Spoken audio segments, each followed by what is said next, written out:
Imagine if the greatest minds in history could speak directly to you. What would they reveal about life, purpose, and becoming the best version of yourself? What if I told you that timeless wisdom holds a powerful message for young men today? In this video, we will uncover their key insights from finding purpose to mastering your mind and discover how their lessons can transform your life in the modern world. Let's start with Aristotle's idea of happiness. In Aristotle's view, happiness isn't just about fleeting pleasures, but the overall flourishing of a person's life. It is the ultimate purpose and goal of human existence, achieved through virtuous actions and living in accordance with reason. This perspective distinguishes happiness from mere pleasure, which is transient and often driven by immediate desires. Aristotle introduces the concept of higher and lower pleasures. Higher pleasures arise from intellectual and moral pursuits, while lower pleasures are rooted in sensory and temporary gratifications. This distinction resonates with modern understandings of dopamine and the impact of chasing quick pleasures, which can lead to crashes and dependency. Aristotle's approach suggests that lasting happiness stems from fulfilling one's potential and engaging in meaningful activities rather than seeking instant gratification. By framing happiness as the highest good, desirable for its own sake and not as a means to any other end, Aristotle emphasizes that it lies in activity. It is about how we live our lives, not just our status or possessions. In today's world, there is often a misconception that the pursuit of pleasure equates the pursuit of happiness. However, Aristotle's philosophy challenges this notion. While pleasures can provide short term gratification, they do not lead to a meaningful or flourishing life. Understanding this distinction is crucial because it encourages us to focus on higher pleasures, those derived from intellectual growth, integrity, and meaningful connections, instead of being consumed by lower pleasures. Aristotle believed that our choices shape our habits, and these habits in turn shape our character. Through consistent actions, whether virtuous or not,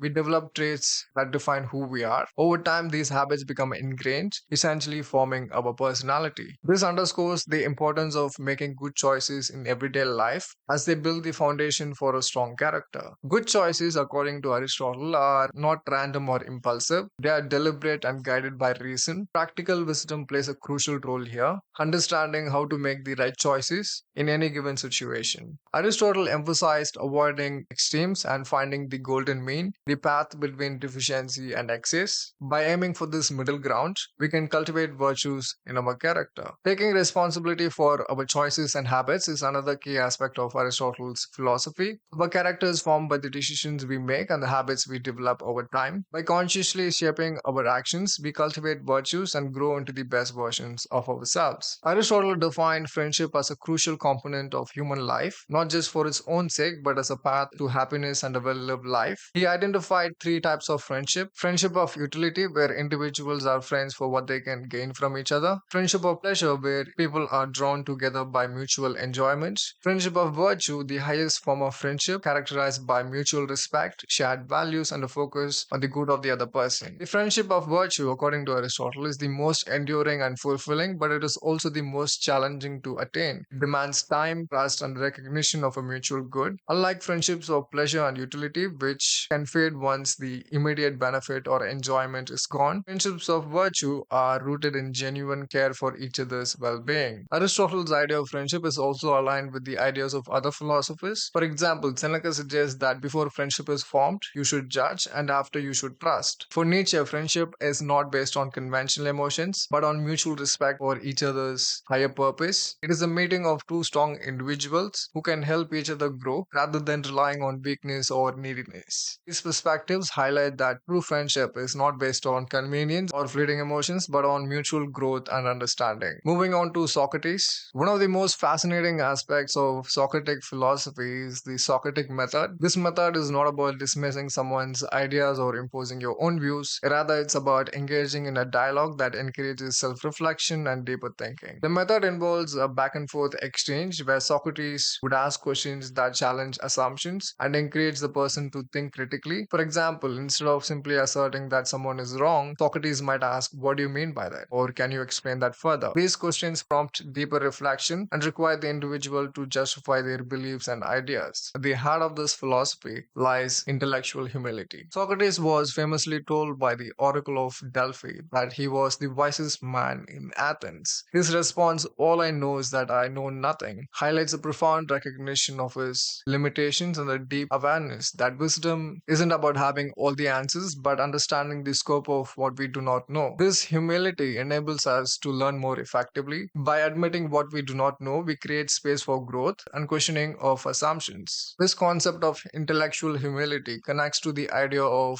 philosophers as rulers or philosopher kings in Platonic dialogues. The idea of the philosopher king is essential because they have access to eternal truths, unchanging principles that guide our understanding of what is truly good. In today's society, where political ideologies often lack a solid foundation, Socratic humility can serve as a reminder of the importance of seeking objective truths. With this in mind, let's reflect on Socrates' principle of the unexamined life. Socrates famously declared, "The unexamined life is not worth living," a principle he exemplified through his own actions. This idea is vividly illustrated in his dialogues, such as the Apology and Crito, and his final moments in Platonic writings. Charged with corrupting the youth of Athens, Socrates chose to face death rather than abandon his commitment to self examination. He believed it was better to live a life of self examination, even if it meant facing death, than to live without questioning one's actions and beliefs. Building on this theme of introspection, let's turn to Buddha and his teachings on attachment.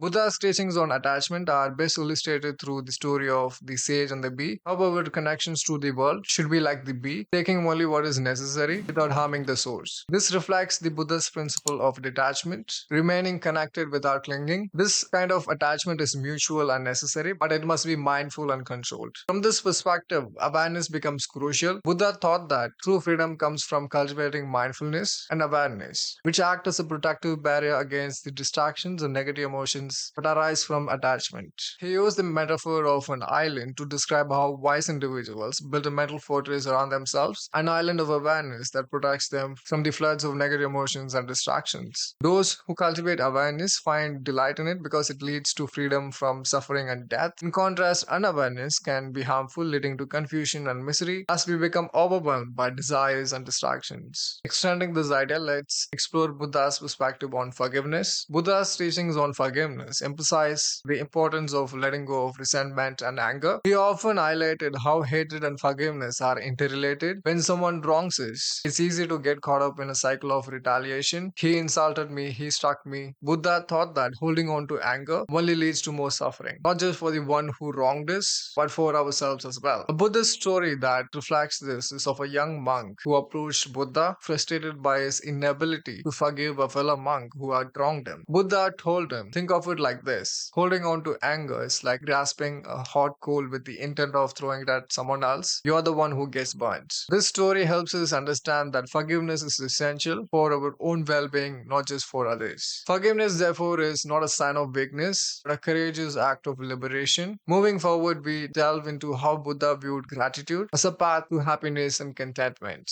In Buddhism, gratitude is seen as a transformative practice that leads to greater happiness and contentment. Gratitude in Buddhism is not just about saying thank you, it's about seeing the interconnectedness of all things and recognizing the support we receive from the world around us. Buddha thought that true gratitude involves understanding our dependence on others, our parents, friends, teachers, even strangers who provide guidance and kindness. To integrate these practices into our lives, Buddha taught the Noble Eightfold Path, a guide to ethical and mental development that includes right view, right intention, right speech, right action, right livelihood, right effort, right mindfulness, and right concentration. These teachings provide a foundation for a life rooted in gratitude, allowing us to cultivate wisdom and compassion while freeing ourselves from the suffering caused by ignorance and unfulfilled desires. Let's now turn to Confucius. Confucius, one of the most influential philosophers in history, centered his teachings around four main tenets: rituals and rites, the five relations, ratification of names, the concept of Ren or humanist. These principles laid the foundation for his philosophy. In his Analects, Confucius often spoke about the importance of cultivating one's moral character through consistent self-discipline and reflection. Education was highly valued by Confucius as a means of self-cultivation. He believed that education should be accessible to all, regardless of social status, and it was essential for personal development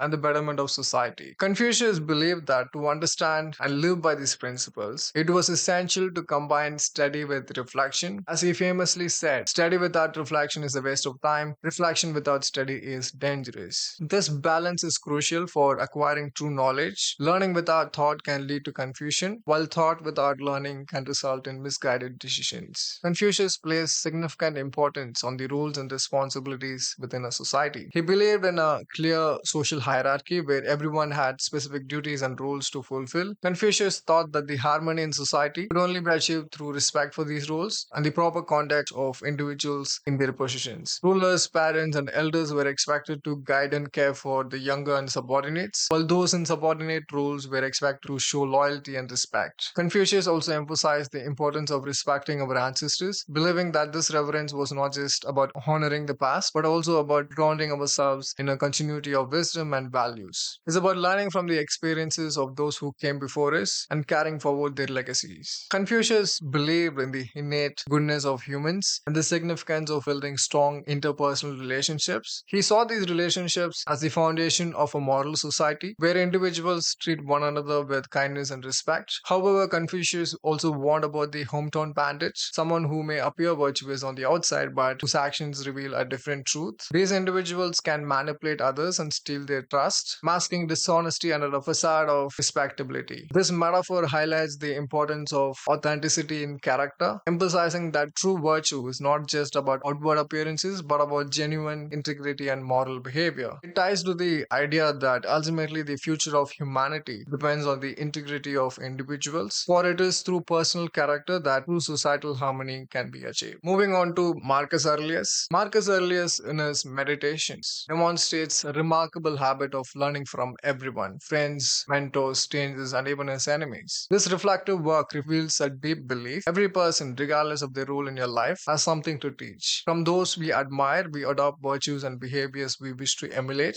On the other hand, even our enemies, through their faults and misdeeds, serve as examples of what to avoid. Marcus believed that observing their actions could guide us in understanding how not to act. Marcus Aurelius also understood the fleeting nature of power, fame, and praise. There is a well known story about how Marcus hired an assistant to accompany him as he walked through the Roman square. While the crowd cheered and applauded, the assistant had one simple yet profound role: to lean in and whisper, "You're just a man." This constant reminder kept Marcus grounded, shielding him from arrogance and helping him stay in touch with his humanity. From this humility came his belief in treating every action as if it were the last thing you would ever do, carrying it out with seriousness, justice, and selflessness. He warned against letting emotions or distractions rule us and spoke of the importance of guarding against aimlessness. For Marcus, even hard work was meaningless without purpose. He believed that how we perceive the world significantly influences how we react to it. He championed the idea that external events themselves are not inherently good or bad. It is our judgment of these events shape our experience. Marcus also warned against the dangers of anger. He saw it as a reaction that clouds judgment and disrupts the peace of mind essential for living truly and freely. Instead of responding with anger to bad behavior, he advised stepping back, taking a broader perspective, and responding with calm reason and understanding. One of his meditations offers a powerful practice for this. When confronted with someone's poor behavior, Marcus reminded himself that they were simply acting according to their nature and circumstances. Let's now turn to Seneca. Seneca stands out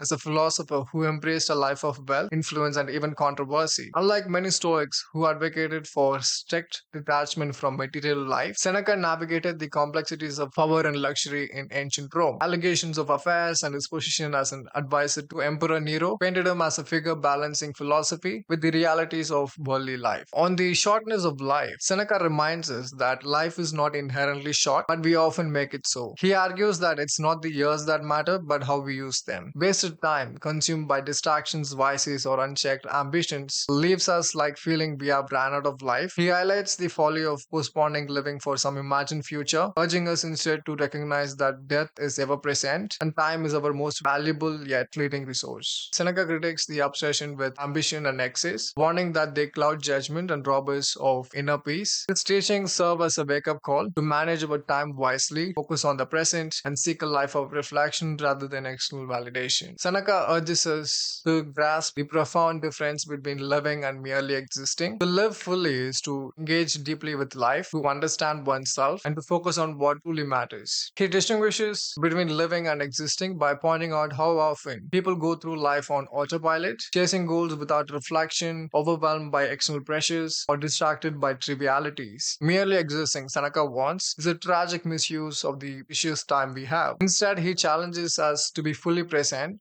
to act with intention, and to recognize that a life lived with awareness is the only true way to live. Seneca emphasizes the importance of adaptability, especially when public life is limited or disrupted, which suggests shifting focus to other productive or meaningful activities, ensuring that our actions align with the available opportunities and make the most of our strengths. This ability to adapt and remain true to one's principles, no matter the situation, is a key lesson from Seneca's teachings, showing that our strength lies not just in what we accomplish, but in how we respond to challenges. Turning to Epictetus, Epictetus was born into slavery, a stark contrast to Marcus Aurelius, who was a Roman emperor, and Seneca, a wealthy statesman. Despite these differences, all three shared a profound commitment to Stoicism, emphasizing principles that resonate deeply across social and historical divides. Epictetus begins by emphasizing a fundamental Stoic principle. While we cannot control external circumstances, such as the actions of others or events around us, what we can control is our own will, desires, and aversions. This distinction is the bedrock of Stoic philosophy, urging individuals to concentrate their efforts on mastering their internal state rather than being consumed by external outcomes. According to Epictetus, philosophy is not about controlling what happens to us, but about mastering our responses to it. This involves focusing on our own principles and actions rather than trying to dictate the behaviors of others. Epictetus warns against being swept away by the passions of the crowd. He recognized that the majority often act out of impulse, not reason, and their emotions can easily lead to irrational actions. Epictetus advises that one should not be carried away by the approval or disapproval of others, but rather focus on what is the right thing to do. Similar ideas are explored by other philosophers such as Socrates and Seneca. Socrates addressed the flaws in the view that many people hold, explaining that the crowd tends to reject true wisdom because they are focused on appearances and the opinions of the majority, rather than the pursuit of true knowledge. He framed this as the corrupting influence of the masses, where people often succumb to the crowd's expectations and values instead of seeking deeper understanding. Seneca noted a similar phenomenon, advising against the influence of large crowds, which can corrupt even a well-formed character. He associated engaging in wrong influences or participating in vulgar entertainments like gladiator shows with moral decline. Epictetus emphasized that true freedom comes from self-mastery, control over one's own desires, judgments, and emotions. He famously said, "The only free people are the ones who have mastered themselves." This reflects the Stoic belief that freedom is not about external conditions, but internal discipline. Without self-mastery, we become slaves to our biology and the influence of society, enslaved by impulses, fleeting desires, and the opinions of others. Recognizing this helps us avoid living passively, where actions stem from automatic reactions rather than deliberate choices. Moving on to Nietzsche's philosophical concepts, one of his profound ideas is eternal recurrence. Eternal recurrence is Nietzsche's thought experiment,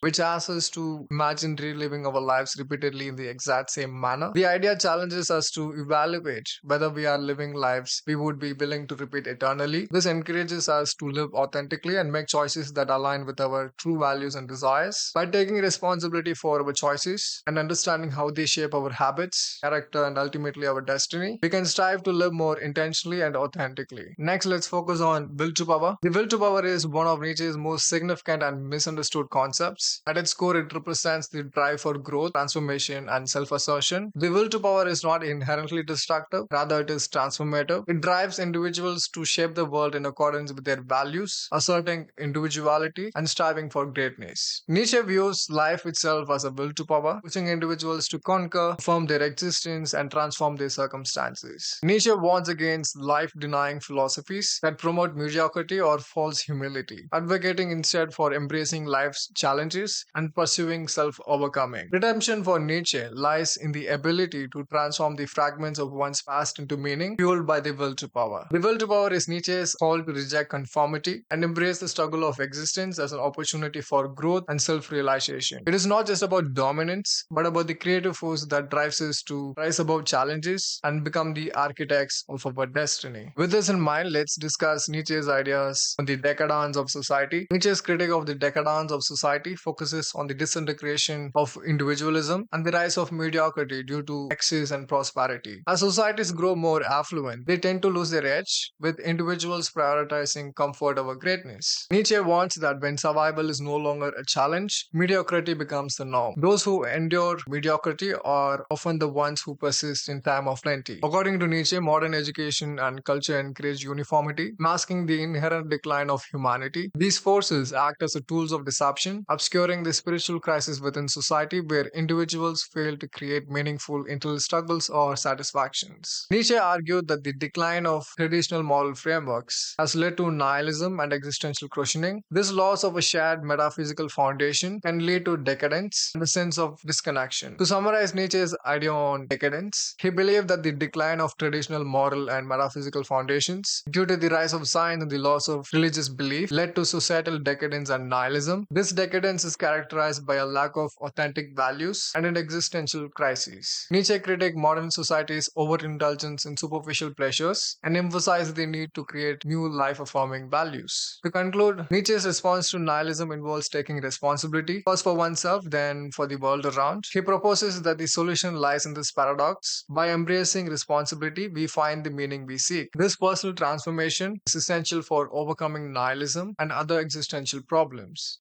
And that's it for now. I hope you learned something valuable. We'll see you in the next one.